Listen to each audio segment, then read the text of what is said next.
Laya ka na. Eh sana naman, huwag ka nang bumalik dito. Oo nga. Huwag mong sasayangin yung pagkakataong binigay sa'yo, ha? Oo naman, siyempre. Iwas gulo na, Oo, Pusoy. oo, siyempre, mag-iingatan talaga ako. Basta enjoy mo na ng tuloy-tuloy ang paglaya mo. Sana dumating din yung araw na makakalabas rin kayo. Ano yan? Para sama-sama tayong malaya, di ba? Isa yun! Isa yun!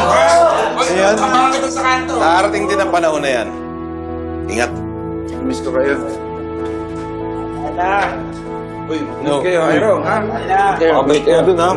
Paalam ko na dito sa mga boys. Oh. Magpakabait kayo, ha? Abangan kayo sa kanto, ha? Dito, lalo ka na, baka paglabas mo ito, pastor ka na, ha? Oh, Pusoy. Yes, sir. Ingat ka dun, ha?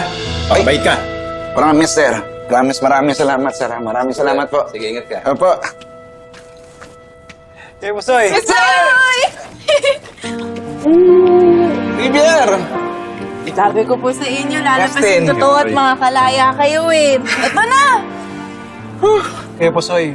Hindi pa dahil kay Justin. Hindi pa amin si Libby sa ginawa niya. Maraming salamat talaga sa inyo, guys, ha? Thank you talaga. Kay Justin po kayo magpasalamat. It's nothing. Gusto ko lang talaga makatulong kay Princess. Mahambol pa. Justin, salamat, ha? Salamat. Oh, no, kain na tayo. Gusto kong kumain talaga yung masarap. Talaga kanina, hindi ko pa nakakain. Ano, let's go. Sige, libre ko. Yeah! Grabe man sa iyo yan. Ay,